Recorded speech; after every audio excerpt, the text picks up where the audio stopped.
When I think of penguins, usually the first image that comes to mind is of a sailing ship in the 1900s caught in the snow and ice in the Antarctic, with sailors singing on board, and a group of penguins, done up in their best tuxedos, standing around and then applauding. This could be entirely apocryphal. I'm not sure if the ship was one of Shackleton's or Scott's. Either way, it's an image that has stayed with me ever since I first heard it described. It kind of summed up the whole penguin-human communication for me. So when the opportunity arose for me to go and see the penguin lessons, I, so to speak, jumped on board and dived right in. The trailer had already convinced me that I wanted to see this film. It had all the right ingredients. 10 seconds to sum up the penguin lessons. Steve Coogan, Jonathan Pryce, the strife of 1970s Argentina, and a penguin. What more do you need from a movie? Exactly so. Based on the memoir of the same name by Tom Michel, it follows the experience of Tom as he visits Buenos Aires in the 70s, rescues an endangered penguin, and in so doing, ends up in a relationship that profoundly affects him and those around him. The film version naturally takes some artistic license. The fresh-faced graduate from Cornwall of the book becomes the cynical, world-weary English teacher who is, we gather, running away from a broken relationship in his homeland. It is an outsider tale, or rather the tale of two outsiders, Tom and the penguin he rescues. What's your story? I find people so interesting, don't you? No. I used to be young and idealistic like you, but I lost something. And I was scared. Life changes you. What is he doing here? I have to take him to a zoo, Why do you want to lock him up? just obeying the rules. And you always obey the rules. I'm Peter Cattaneo, I'm the director of the Penguin Lessons. So the first I knew of the Penguin Lessons, I saw a row of the book on the shelf of a producer friend of mine, Rory Aitken, and I asked what it was about, and he told me, he said, I'll show you the script maybe one day. It's just a great story. It's something you would never come up with in your own imagination. It has the uniqueness of a true story. Casting Steve Coogan as Tom Michel, he's another great actor who I always wanted to work with. And so the Tom of our Penguin Lessons, it's a little bit more of a story of a man going from job to job in Latin America. He's an English teacher. He's kind of given up on life a little bit. And it's really how his relationship with this penguin reawakens him and brings him back into contact with people and opens his soul, and kind of, by saving the penguin, he kind of saves himself. There's a gently subversive, low-key, quiet sort of energy to the film. Everyone is looking for something. What are you looking for? I want to make a difference. I had you as a head-down sort of fellow. What happened to you? I met a penguin.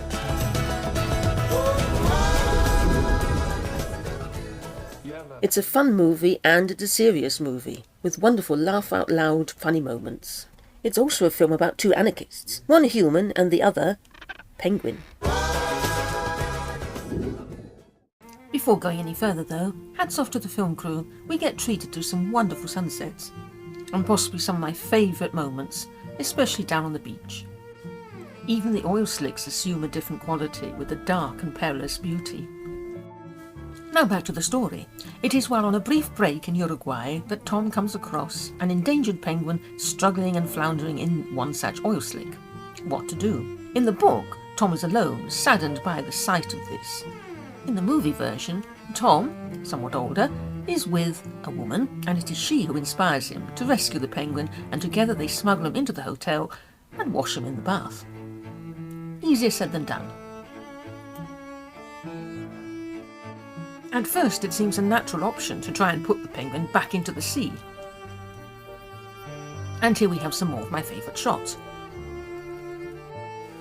In profile, the penguin versus the human. One might say in defiance of each other. At least the penguin is certainly looking very defiantly at the human. And Tom is left with the only option that he can think of, which is to take the penguin back to the boarding school with him. What is in your bag? Show me now. Where is he from? Is he your pet? I rescued him from an oil slick, and now he thinks he's my friend, but he's not my friend. Why did you save his life? I was trying to impress a woman I wanted to sleep with. Go and be free in the sea.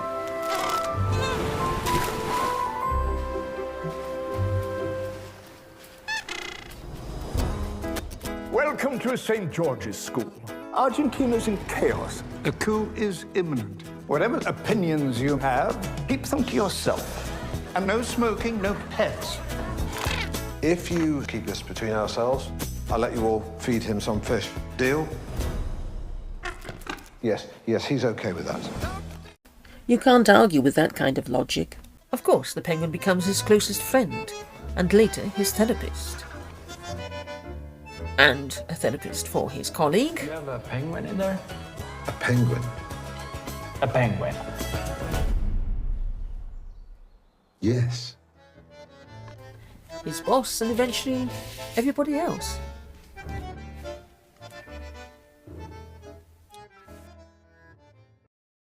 Hi, my name is Steve Coogan, and I'm playing a character called Tom Michel in a movie called Penguin Lessons. I'd always been interested in the history of Argentina, and especially the very difficult period it experienced during the military dictatorship. I thought, oh, well, it could be really interesting to marry the story of the penguin with the political situation, and maybe have the penguin act as a catalyst. The school that Tom teaches at caters to the sons of the privileged and the wealthy and the elite. The sons of fascists sit next to socialists, freedom fighters, and so on. The school environment is used to acute advantage to illustrate the struggles going on in the outside world. As a military coup is announced, times turn uncertain overnight. According to one reviewer, they would have preferred more politics and less animal, which is something I don't quite understand. It is called the Penguin Lessons, after all, and if you don't really want to watch a film about penguins, then don't go and watch it. I don't know that it was ever intended to be a purely political film any more than the book was. It is the life of a penguin, and its relationship to a human, and there just happens to be a backdrop of political upheaval at the time. I thought there was a perfect balance of politics, society, and penguins. Hello, my name's Jonathan Price, and I play Timothy Buckle, who's the headmaster of St. George's School in Buenos Aires in the 70s. In the story, The Penguin Lessons, when my agent called me and said they're making a film about a penguin, and I've never met a penguin. Plus, I'm a fan of Steve Coogan, extremely funny comedic work. So it seemed a no-brainer, really. My favourite scene in the film was one that had no other human beings in it. It's when I get to talk to the penguin, tried to hold his attention. It was very interesting. When he looked at me and listened to me, it was very, very touching and very moving. It is also a film that demonstrates the cycle of life, bringing together inner stories and concealed tragedies. The use of poetry is neatly engineered into the storyline, and we get the feeling of a man embattled with himself as much as with the outside world. His choice of poems and quotations from Hamlet to Shelley illustrate inner struggles and awakenings. To be or not to be. For Michel, this becomes a question of to act or not to act at a pivotal moment in the film. He teeters between Hamlet and Shelley. Shall he remain pensive, philosophical, unmoved? Or will he, as Shelley puts it, rise like lions after slumber, in unvanquishable number? Steve Coogan gives an incredible performance at the spine of the film that shows his skill in both comedy and drama, and Jonathan's so tuned into that kind of tone. And he has the authority to be the kind of, Buckle is the headmaster of St. George's School, so he's an authority figure. And of course Jonathan has that charisma and that natural gravitas that makes him likeable, but also definitely quite a threatening authority figure when we need it to be. Animals can help people and humanize people. The penguin in our story is a great catalyst for people to get to know each other. It'll make you laugh and make you cry. I hope. There's a really cute penguin at the heart of it who kind of steals the show.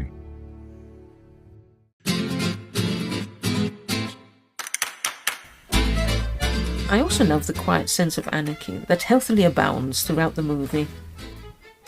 Tom is not perhaps deliberately anarchic. He is naturally anarchic. He knows there are no pets allowed at the boarding school, but there is nowhere else to put the penguin. Despite repeated and exasperated calls to the local zoo, he smuggles the penguin into his rooms at the school and attempts to feed him sprats. It is a wonder that Juan Salvador survives as long as he does. Another favourite line, "No es comunista el pingüino." But my question is, how do you know? Have you got any evidence for this? I think Juan Salvador, el pingüino in question, makes an excellent argument for the communality of everyone and everything.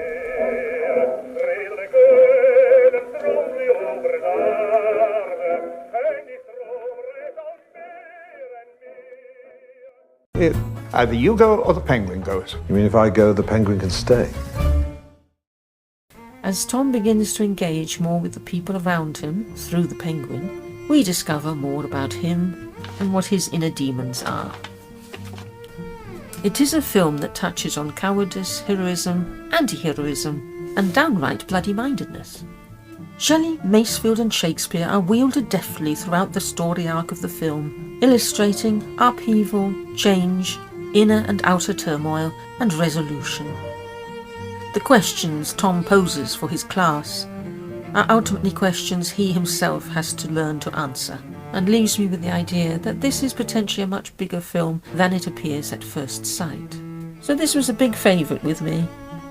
And if I have any quibbles, it would only be about the music, which I would have liked to have heard a little less melancholic and more Latino tango-esque, perhaps.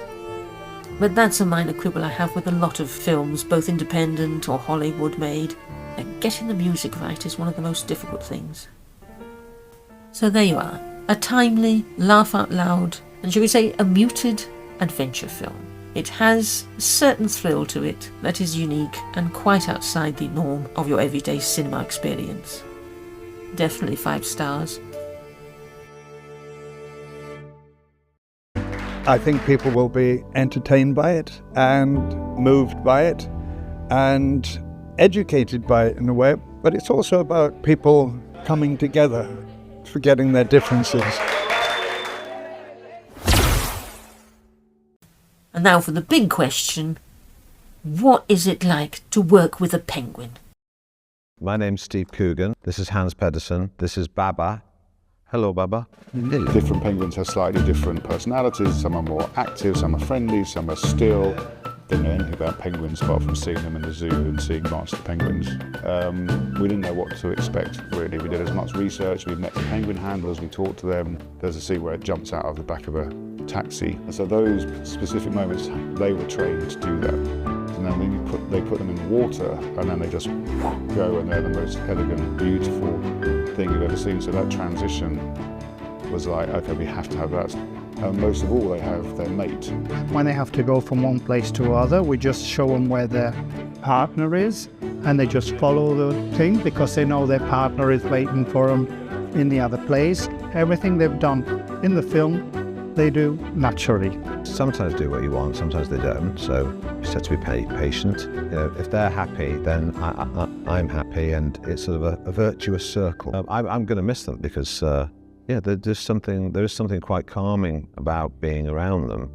Before every scene, he stops and he takes a minute to stroke them and to talk, and then the penguins just listen to him, and then it just goes. It's not a film where the animals are made human-like, or they speak or anything like that. They are an honest representation of animals as they are. What's it like living with penguins?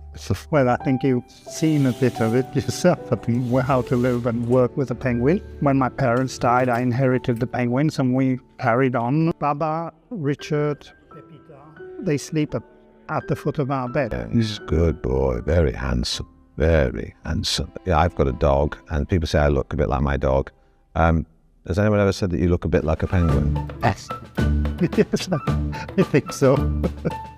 Mostly the hairstyle. Yeah. It's a compliment. Yeah. Oh, I'd like to look like him. Already. He's very handsome, isn't he? Yeah. Stop, sir. What is in your bag? Show me now. Everybody on the set. Oh, hello, Baba. Baba, I'm going to miss you. I know you're bored of me. You could cut to a penguin doing nothing. The audience would project emotion onto the penguin. And so we shot a lot of reaction shots, and then in the edit, you just find a moment where it looks, or sometimes it blinks, and when you edit it, it looks like it's completely engaged in the conversation. Comprende?